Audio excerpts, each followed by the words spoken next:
Bro one side love பண்றவங்களோட feelings எடுத்து சொல்லுங்க ப்ரோ. ஆரம்பிக்கலாமா? எங்க பார்த்தாலும் வானவில்லா தெரியுறாங்கடா. ஏ மாப்பிள்ள வானவில்லா தானா தெரியுது. எங்க அவன் மொட்டை வெயில் அடிக்குது, வாழை வெயில் அடிக்குதுங்கிற அந்த போறாங்க 2 பேரு, அவங்க தான்டா வானவில். மாமா அந்த அவ்வளவு பெரிய ஆளு. ஐயோ செம்மையா இருக்கா. எப்படி சட்டம் போட்டுருக்கா பாரு.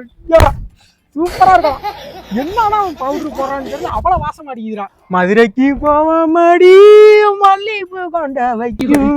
பாட்டுலாம் நல்லா பாரு. உன் லவ் சொன்னியா இல்லையா? அதான்டா நான் நேத்து போய் சொன்னேன். பான்ஸ் போடுறேன் நான் எங்க, ஆன்ஸ் போடுற நீ எங்க அப்படின்னு அவங்க வீட்டு வழியா போகும்போது உன் சைக்கிள்ல போகும்போது எஸ்ஸா நோவான்னு கேட்டுவிட்டேன். டைமண்ட் நெக்லஸ் போடுறது நான் எங்க, நீ டைமண்ட் கோட்டர் அடிக்கிற ஆளு நீ எங்க அப்படின்னு எனக்கு ரொம்ப அசிங்கமா போச்சு. காலேஜ் வாசல்ல போய் நின்று நேருக்கு நேரம் வளைச்சு பிடிச்சிவிட்டேன். சரி அங்கேயும் கேட்டேன், பியூட்டி படிக்கிற நான் எங்க, ஒட்டி பிடி படிக்கிற நீ எங்க அப்படின்னு சொல்லிவிட்டேன். சரி நான் ஆண்டுகிட்ட பொங்காத குறையா